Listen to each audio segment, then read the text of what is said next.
ALP ஜோதிடம் மூலியமா தொடர்ந்து புதிய விஷயங்களை நமக்கு அன்றாட சொல்லிட்டு இருக்கவங்க தான் ஸ்ரீ குரு டாக்டர் சாந்தி தேவி ராஜேஷ்குமார் மேடம் அவங்க. இன்னைக்கும் நம்மளோட இணைஞ்சிருக்காங்க. வணக்கம் மேம். அனைவருக்கும் வணக்கம். இந்த நாள் இனிய நாளாக அமைய வாழ்த்துக்கள். மேம், ஏஎல்பி ஜோதிடத்துல நீங்க நிறைய விஷயம் சொன்னாலும் இந்த கிழமைகள் அப்படின்றதுக்கு பொதுவுடைமை சார் ஒரு பெரிய இம்பார்ட்டன்ஸ் கொடுப்பாரு. கிழமைகளுக்கும் ஜோதிடத்துக்கும் சம்பந்தம் இருக்கா மேம்? கண்டிப்பா நிறையவே உண்டு.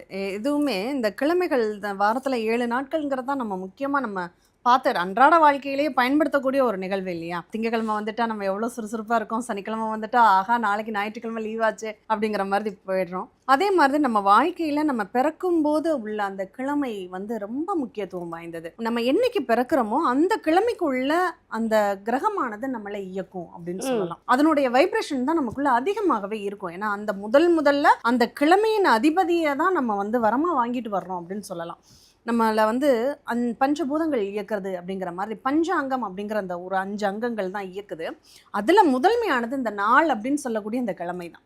அப்போ அந்த கிழமைக்கான ஒரு நிகழ்வு அப்படிங்கிறது ரொம்பவே நமக்கு சப்போர்ட் பண்ணக்கூடிய ஒரு நிகழ்வாக இருக்கும்.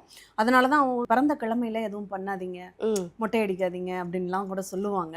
அந்த கிழமைகளில் சில நிகழ்வுகளில் நம்ம பிடிச்சுக்கிட்டோம் அப்படின்னா நம்ம வாழ்க்கையில் எப்போதுமே சூப்பரான ஒரு உயர்வான ஒரு முன்னேற்றத்தை கண்டினியூவாக அனுபவிக்கக்கூடிய ஒரு வாய்ப்புகளை கொடுக்கும் அப்படின்னு சொல்லலாம்.